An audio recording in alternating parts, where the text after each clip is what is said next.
वाक़या पेश आया आपके साथ यहाँ पर मक्का मस्जिद में? बिस्मिल्लाहिर्रहमानिर्रहीम नहमदुहु व नुसल्ली व नुसल्लिमु अला रसूलिही व हबीबिहिल करीम अम्मा बाद। कल बरोज़ हफ्ता 26 रमज़ान मुबारक यानी लैलतुल क़द्र थी। कल तारीख़ी मक्का मस्जिद में अवाम का बहुत हुजूम था और हमारे पास यहाँ आखिरी अशरे में नमाज तहज्जुद का तसलसल चल रहा है 3 पारों का, और कल भी वो तसलसल की कड़ी थी। तो सारे मुसल्ली जमा थे और लैलतुल क़द्र की वजह से मुसल्लियों में इजाफत भी थी, यानी 600-700-800 मुसल्लियाँ हुआ करते थे या 1000 मुसल्ली हुआ करते थे। लेकिन कल लैलतुल क़द्र की वजह से मैं समझता हूँ 2-2.5 हज़ार मुसल्ली थे और नमाज तहज्जुद जारी थी। सारे मुसल्ली समात में महू थे और मैं कुरान की तिलावत कर रहा था नमाज की हालत में कि अचानक यानी 6वीं रकात थी, इसमें एक शख्स लोगों को फलांगता हुआ, सारे मुसल्लियों को फलांगते हुए वो मेरे बाजू आके करीब आके बैठ गया और कुछ देर के बाद मैं सलाम फेरा तो अजीब व गरीब हरकतें कर रहा था वो, और मालूम हुआ कि वो नॉन मुस्लिम था यानी गैर मुस्लिम था।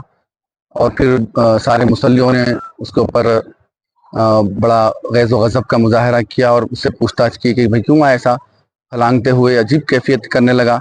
और मुझे भी कुछ तशवीश हुई कि भाई ये कौन शख्स है वो और क्या करना चाह रहा है। और बाज़ मुसल्लियों में तो ये फ़िक्र आई कि ये कहीं हमला तो ना कर दे।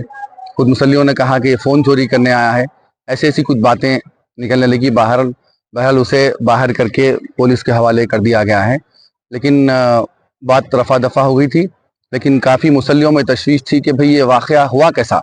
इतनी सिक्योरिटी टाइट है, पुलिस के जवान बाहर खड़े हुए हैं और बड़े बड़े पुलिस के लोग यहाँ खड़े हुए हैं। तो ये शख्स नॉन मुस्लिम है, बताया जाता है कि नॉन मुस्लिम है ये, बस मुझे तो इसका कंफर्म नहीं है, लेकिन लोग कह रहे थे कि नॉन मुस्लिम है। और बाज़ लोगों ने कहा कि ये शराब के नशे में था, धुत था। बहरहाल ये आता कैसा, मुझे भी इस बात की तशवीश हुई। लोगों ने कहा कि भाई ये शायद किसी के ऊपर अटैक भी कर सकता था, या फ़ोन चोरी कर सकता था, किसी को मार सकता था, या इमाम साहब के ऊपर वो अटैक कर सकता था। इसका आना ख़तरे से खाली नहीं है। तो लोगों ने बहुत से इसे तरफ तवज्जो दिलवाई, तो जिसकी वजह से काफ़ी मीडिया भी जमा हो गया था। तो मैं इस सिलसिले में इसकी वजाहत, कमेटी का पता नहीं मुझे, लेकिन कमेटी भी इस सिलसिले में तशवीश का इजहार कर रही है कि भाई ये शख्स आया कैसा। तो हमारा इस सिलसिले में अरबाब मजाज से, पुलिस के ओहदेदारों से हमारा मुतालबा है ये कि ये सिक्योरिटी में इतनी कोताही क्यों हो रही है कि एक नॉन मुस्लिम मेहराब तक, इमाम के करीब तक आ रहा है और अजीब व गरीब हरकतें और कैफियत उसकी इजहार हो रही है, जिसकी वजह से मुस्तकबिल में भी ऐसी कैफियत अगर हो सकती है तो बड़े खतरे का अंदेशा है इस सिलसिले में। नॉन मुस्लिम पर कोई शिकायत कमेटी की जानिब से कोई अभी मैं सब मुसल्ली हजरात सुबह से गश्त इस सिलसिले में लगे हुए हैं, जो इस नमाज में मौजूद थे उनमें बहुत तशवीश की लहर है और परेशानी देखी जा रही है कि भाई ऐसा हो रहा क्यों। कमेटी भी इस सिलसिले में नोट कर रही है, मुझे तो इस बात का इल्म नहीं है। मैंने करना चाहिए।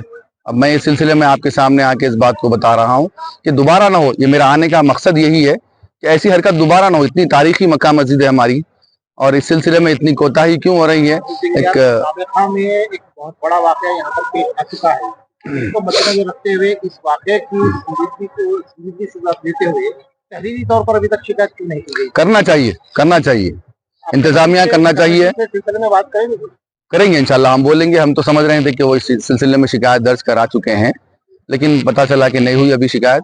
उस सिलसिले में आप हजरात का सामना हो गया है, तो मैं अपनी बात जो, क्योंकि मैं इस सिलसिले में वाकिफ हूँ, मेरे बाजू आके बैठ गया वो मेहराब में। जब हम नमाज पढ़ा रहा था तो वो शख्स मेरे बाजू आके बैठ गया और अजीब कैफियत करने लगा। नमाज की हालत में हूँ मैं। अब ये इंतजामिया से बात करना पड़ेगा कि वही निकालेंगे। जो कैफियत मैं देखा था मैं आपके सामने वो रख रहा हूँ कि ये बहुत ख़तरे से खाली नहीं है। ये कैफियत ये दोबारा नहीं होना चाहिए कि एक नॉन मुस्लिम शख्स, बताया जा रहा है कि ऐसे लोगों को फलांगता हुआ, सजदे की हालत में है लोग और रुकू की हालत में है, फलांगता हुआ आके इमाम के बाजू बैठ जा रहा है और अजीब गरीब हरकतें कर रहा है। और ऐसा उससे जाहिर हो रहा है कि कहीं अटैक ना कर दे किसी पर, किसी को मार ना दे, और या फिर जैसे कोई फोन वोन चोरी ना करे, ऐसी उसकी कैफियत है। पता नहीं ऐसा करा तो नहीं, वो मुकामी दिखाई दे रहा था नहीं, पता नहीं। फौरी फिलवक्त ये नहीं देख, 2-4 मिनट के अंदर ही उसको पुलिस के हवाले कर दिया गया। अब पुलिस ले जाकर उसे क्या करी, कहाँ रखी, ہم اس سے ناواقف ہیں. یہ تشویش عوام میں مصلی حضرات میں بہت پائی گئی ہے کہ بھئی ایسا حرکت ہوئی کیسا, ایک نان مسلم شخص امام کے پاس آ کے کیسا بیٹھ سکتا ہے, اور لوگوں کو پھلانگتے ہوئے, لوگوں کی نماز خراب کرتے ہوئے امام کے بازو آ کے بیٹھ کے ایک ماحول میں ایک خرابی کیسا پیدا کر سکتا ہے. اس سلسلے میں عوام میں اور مصلی حضرات میں کافی تشویش پائی جا رہی ہے. اس لیے آپ حضرات حقائق آپ کے سامنے رکھنے کے لیے آپ کا سامنا کر رہا ہوں اس سلسلے میں. اب بہتر آپ جانتے ہیں کہ اس سلسلے میں کیا کیا جائے. میں پھر بھی ہمارے انتظامیہ سے اور ارباب مجاز سے, پولیس کے عہدیداروں سے میں مطالبہ کرتا ہوں, ان سے خواہش کرتا ہوں کہ اس سلسلے میں تھوڑی اپنی سیکیورٹی میں مزید اضافہ کریں اور سختی برتیں, اور ایسے غیر متعلقہ حضرات کو مسجد میں آنے کے لیے روکیں. بس میرا یہ مطالبہ ہے کہ دوبارہ یہاں ہو یہ حرکت, اور اگر دوبارہ ہو جائے گی تو پھر اور بڑے اندیشے ہو سکتے ہیں اس سلسلے میں. لوگ اس کو مارنے کے لیے جا رہے تھے, میں نے روک دیا اسے کہ بھائی اس کے پولیس کے حوالے کر دو. پتہ نہیں کون ہے وہ شخص, کیا ہے اس کی ذہنی توازن خراب ہے, یا پیا ہوا ہے, شراب کی نشے میں ہے, پتہ نہیں کیا ہے, یا آمدن کیا, اور کیا ارادہ تھا اس کا کرنے کا, اللہ عالم. ایسا کچھ نہیں ہوا, لیکن مستقبل میں ہوگا تو پھر اس کے نتائج خراب ہو سکتے ہیں, جس کی وجہ سے مسجد کا تقدس بھی پامال ہو سکتا ہے, اور لوگوں میں کچھ بے چینی بھی پائی جا رہی ہے. اس سلسلے میں اس سلسلے میں اپنی ذمہ داریوں کو بھرپور نبھاتے ہوئے ایسے غیر مجاز لوگوں کو اور غیر ضروری لوگوں کو مسجد میں آنے سے روکیں.